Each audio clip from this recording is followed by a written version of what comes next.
नमस्कार दोस्तों, मैं आप सबके साथ एक अच्छी सी जानकारी शेयर करने वाला हूँ आज। उम्मीद करता हूँ आप लोगों को पसंद आएगी मेरी जानकारी और उम्मीद करता हूँ कि इस वीडियो को देखने के लिए आप सब भी उत्सुक होंगे, बहुत ही स्वस्थ और आनंदित मन से, आनंदित हृदय से। आइए दोस्तों, कुछ बातें जारी करते हैं।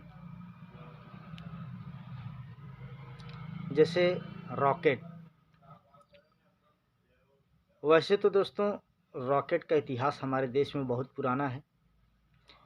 रॉकेट का इतिहास सर्वप्रथम चीन से ही शुरू होता है।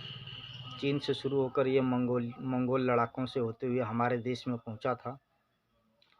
तब उस समय हमारे देश में जब पहली बार रॉकेट आया तो हमारे देश में उस समय टीपू सुल्तान का राज्य हुआ करता था।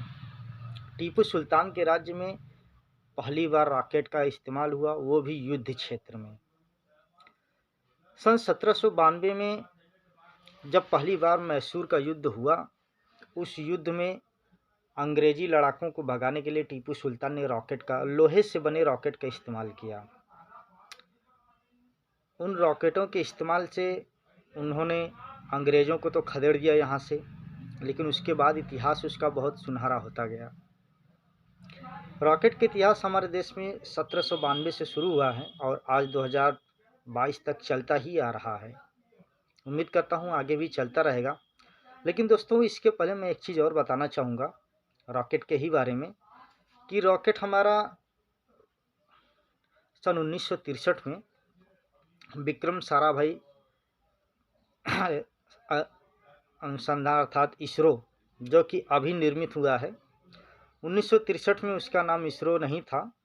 उसके पहले जब पहली बार हमारा 1963 में पहली बार हमारा रॉकेट लॉन्च हुआ था, जिस जगह से, वह जगह केरल के तिरुवनंतपुरम से कुछ ही दूर पर एक छोटे से कस्बे के पास से हुआ था। उस कस्बे का नाम थुम्बा है। थुम्बा कस्बे से शुरू होकर वह सफल प्रक्षेपण हुआ उसका, उस रॉकेट का अंतरिक्ष यान के रूप में। अंतरिक्ष की दुनिया में तब हमने पहला कदम रखा था 1963 में।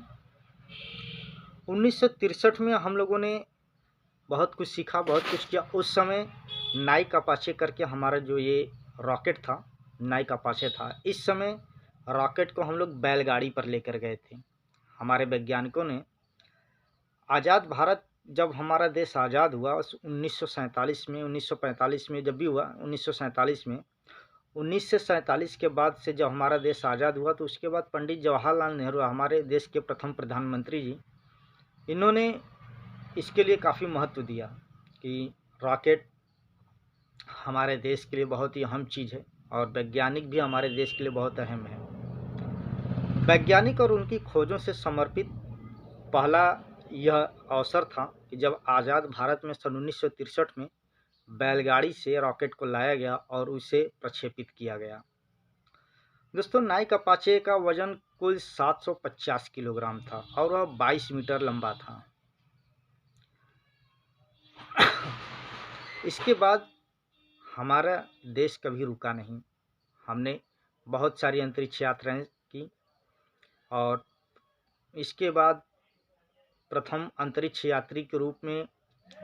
मानव अंतरिक्ष यात्री के रूप में भारत से राकेश शर्मा जी गए और उसके बाद कल्पना चावला जी गईं। बहुत से ऐसे लोग हैं जो गए और बहुत कुछ किया। 1963 के कुछ समय पश्चात, अर्थात जब हमारा पहला रॉकेट लॉन्च हुआ था, इसके कुछ समय पश्चात अर्थात कुछ वर्ष पश्चात इसरो की स्थापना हुई। विक्रम साराभाई अनुसंधान सेंटर, इसरो का निर्माण हुआ। 1963 में इसरो नहीं था। 1963 के बाद इसरो का निर्माण शुरू हुआ। तब से हमने आज तक कभी पीछे मुड़ के नहीं देखा अंतरिक्ष के लिए। पहली बार हमने चंद्रयान को भेजा, वो भी सफल।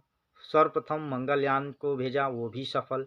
पहली ही बार में हमारा देश सफल हुआ है। काफ़ी कुछ किया है हमारे देश ने अंतरिक्ष में, तो इसके लिए हमें सदैव गौरवान्वित रहना चाहिए और सदैव हमें से उम्मीद करनी चाहिए, सदैव ये आशा रखनी चाहिए कि हम कुछ ऐसा करें कि हमारा देश कुछ और आगे बढ़े। तो नमस्कार दोस्तों, उम्मीद करता हूँ आप लोगों को 1963 की कहानी पसंद आई होगी और यदि ये ज्ञान पसंद आया हो, यह जानकारी आप लोगों को पसंद आई हो, तो इसे शेयर ज़रूर करें, सब्सक्राइब ज़रूर करें। नमस्कार।